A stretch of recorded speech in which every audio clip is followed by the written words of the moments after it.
suppose indeed we want to go through the Orion Nebula and go to the throne of God.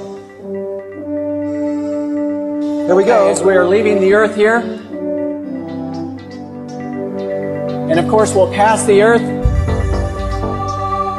We see the sun there to our right, now approaching the sun, and you can see the Orion Nebula there past the sun. As we pass the sun, we're probably going over 100 times the speed of light.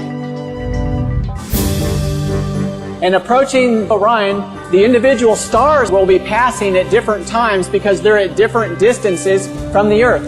But it's actually in the sword of Orion. The middle star of the sword of Orion is the Orion Nebula.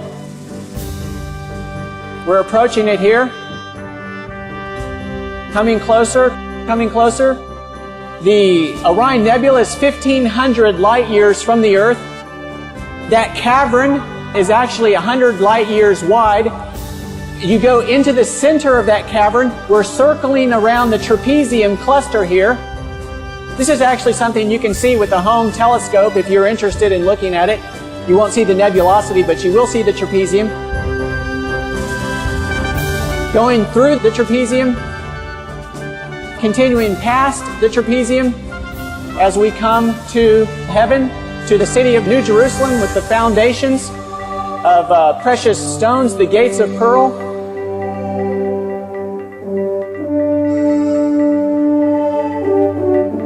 Approaching now to the temple in the New Jerusalem. The sanctuary. And as we go to the sanctuary, what are we going to end up with? There is indeed right before us Christ the great high priest and the Ten Commandments. And the Ten Commandments. The Ten Commandments. Fixed right before the throne of God. Jesus Christ himself, the author of them all, ministering before the Ark of the Covenant, the mercy seat. David, and after we are there, what's going to happen in return? Of course, Jesus, at the time of the second coming, will step out of the most holy place. He will begin to come back to the earth. Of course, Jesus leaving the New Jerusalem there, coming through the open space in Orion. There's the trapezium now.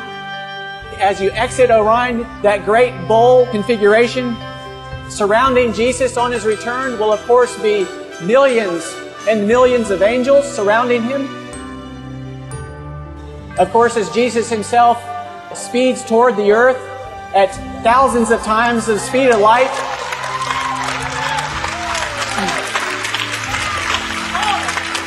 he will have to slow down as he approaches the earth.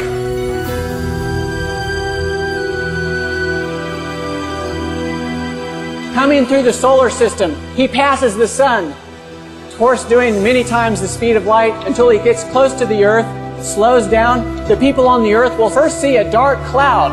And as that dark cloud gets a little closer, a little brighter, and it finally lights up the sky.